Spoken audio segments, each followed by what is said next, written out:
င်္ဂလာပါ IDM ရဲ့စောင်းပါကဏ္ဍကနေပြန်လည်ကြိုဆိုပါရစေ။ယခုတင်ဆက်ပေးမှာကတော့စာရေးသူကေလူရေးသားထားတဲ့လုံသားအင်အားရှားပါမှုကိုမြန်မာလုံသားတွေနဲ့ဖြည့်တင်းဖို့ကြိုးစားနေတဲ့ရုရှားဆိုတဲ့အတွေးအမြင်စောင်းပါပဲဖြစ်ပါတယ်။စာသားနဲ့ဖတ်ရှုခြင်းတဲ့သူတွေအတွက်လည်း description မှာအပြည့်စုံဖော်ပြထားပါတယ်။လုံသားအင်အားရှားပါမှုကိုပြန်လည်ဖြည့်တင်းဖို့အတွက်ရွှေပြောင်းလုံသားရှာဖွေမှုကိုတိုးချဲ့ဆောင်ရွက်နေတဲ့ရုရှားနိုင်ငံဟာမြန်မာနိုင်ငံကိုလုံသားသစ်စုဆောင်းမှုအတွက်အဓိကပြစ်မှတ်ထားလာတာကိုတွေ့ရပါတယ်။ပုံမှန်အားဖြင့်တော့ရုရှားဟာလုံသားအင်အားလိုအပ်လာတဲ့အခါ၎င်းရဲ့ဆိုဗီယက်နိုင်ငံတွေကနေပဲဖြည့်တင်းနေတာဖြစ်ပါတယ်။ယခုလိုသမိုင်းဝင်လုံသားရှားပါမှုနဲ့ရုန်းကန်နေရတဲ့အချိန်မှာရုရှားနဲ့စစ်ကောင်စီကြားဆွေးနွေးမှုတွေအရှိန်ဟုန်မြင့်လာတာကိုတွေ့ရပါတယ်။ရုရှားမှာလုံသားအကျပ်တဲ့ဘယ်လောက်ထိကြီးထွားနေတယ်လဲဆိုတာကိုကြည့်ရအောင်ပါ။ရုရှားနိုင်ငံအလုံးလက်မဲ့ဥယျာဉ် 2.3% အထိစံချိန်တင်နှိမ့်ကျနေတာကြောင့်ဆောက်လုပ်ရေးစိုက်ပျိုးရေးနဲ့ကုန်ထုတ်လုပ်ငန်းစတဲ့အဓိကကဏ္ဍတွေမှာလုံသားရှာဖွေဖို့ရုန်းကန်နေရပါတယ်။ရုရှားနိုင်ငံမှာကျွမ်းကျင်လုံသားတာမကအခြေခံလုံသားတွေပါရှားပါနေတာကြောင့်လုံသားအင်အားတွေအရေးတကြီးလိုအပ်နေတယ်လို့စီးပွားရေးဝန်ကြီးမက်ဆင်ရီရှန်နီခါကမတ်လ4 ရက်နေ့ကတည်းကအလေးထားပြောဆိုသွားပါတယ်။ဟုတ်ကဲ့ပါဒါဆိုရင်ရုရှားနိုင်ငံမှာဘယ်လိုအကြောင်းတွေကအခုလိုလုံသားရှားပါမှုကိုပိုဆိုးစေခဲ့တာပါလဲ။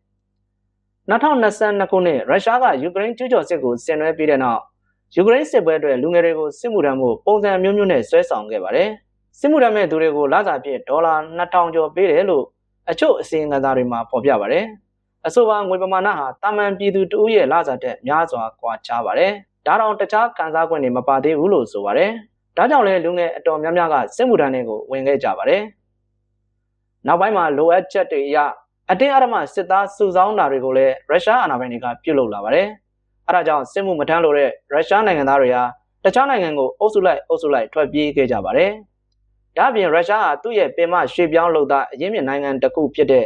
တာဂျစ်ကစ္စတန်နိုင်ငံကစစ်သွေးကြွတွေနဲ့ဆက်ဆက်ပြီးမော်စကိုမြို့အနီးမှာ2024ခုနှစ်ကအကြမ်းဖက်တိုက်ခိုက်ခံရပါတယ်။အဲဒါကြောင့်တာဂျစ်ကစ္စတန်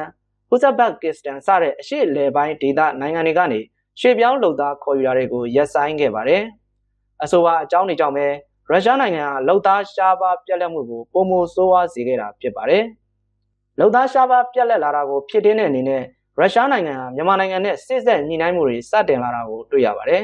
။မတ်လ4 ရက်နေ့မှာရုရှားသမ္မတဗလာဒီမာပူတင်ဟာမြန်မာစစ်ကောင်းဆောင်မင်းအောင်လှိုင်နဲ့တွေ့ဆုံခဲ့ပြီးရွှေပြောင်းလုံသားဆိုင်ရာသဘောတူညီချက်ကိုလက်မှတ်ရေးထိုးခဲ့ပါတယ်။နိုင်ငံတကာရဲ့ပိတ်ဆို့အရေးယူမှုတွေနိုင်ငံအတွင်းစီးပွားရေးရုန်းကန်နေရတာတွေနဲ့ဖြစ်ပွားနေတဲ့ပြိပခတွေကိုရင်ဆိုင်နေရတဲ့အခုလိုအချိန်မျိုးမှာနိုင်ငံရခြားကိုလုံသားစစ်လို့ချင်းကနေနိုင်ငံခြားဝင်ငွေဝင်လာနိုင်တယ်လို့စစ်ကောင်စီကလည်းမျှော်လင့်ထားပုံရပါတယ်။ဒါကြောင့်လည်းစစ်ကောင်စီဟာမြန်မာလုံသားတွေကိုရုရှားလုပ်ငန်းခွင်တွေမှာအလုပ်လုပ်ကင်ဖို့စေလွတ်မဲ့အစီအစဉ်တွေကို2024ဒီဇင်ဘာလကစပြီးပြင်ဆင်နေတာတွေ့ရပါတယ်။2025မတ်လအစောပိုင်းမှာတော့မြန်မာကျန်းကျင်လုံသား24ကိုပထမသုတ်အဖြစ်ရုရှားနိုင်ငံကိုစေလွတ်ခဲ့ပါတယ်။2025ခုနှစ်ဧပြီလကနေစတင်ပြီးရုရှားဆောက်လုပ်ရေးလုပ်ငန်းခွင်တွေမှာကနဦးအတုပ်အဖြစ်လုံသား1000ခန့်ကိုပို့ဆောင်နိုင်မှုမျှော်မှန်းထားတယ်လို့မြန်မာနိုင်ငံရဲ့ကြားအလုပ်ကန်ရှာဖွေရေးအေဂျင်စီများအသင်းကနေပြောဆိုထားတာကိုလည်းတွေ့ရပါတယ်။အခုလိုရုရှားနိုင်ငံကိုလုံသားဆယ်လွတ်တာနဲ့ပတ်သက်တဲ့အဆိုပါသဘောတူညီချက်ဟာနှစ်နိုင်ငံစလုံးရဲ့စီးပွားရေးကိုအကျိုးပြုနိုင်တယ်ဆိုပေမဲ့အလို့သမားအခွင့်အရေးလှုပ်ရှားသူတွေကြားမှာတော့စိုးရိမ်ပူပန်မှုတချို့ရှိနေပါတယ်။စစ်ကောင်စီရဲ့ရွှေပြောင်းအလို့သမားအစီအစဉ်ဟာလူကုန်ကူးမှုနဲ့ခေတ်သစ်ကြုံပြုမှုစီကိုဥတီသွားစေနိုင်တယ်လို့အမျိုးသားညီညွတ်ရေးအစိုးရ NUG ကသတိပေးထားတာတွေ့ရပါတယ်။ဒါ့အပြင် NUG အလို့သမားဒုဝန်ကြီးဦးကျော်နီကလည်းညံပြင်းတဲ့အလို့သမားကာကွယ်ရေးနဲ့မတေချာတဲ့လုပ်ငန်းခွင်အခြေအနေတွေကိုကိုးကားပြီး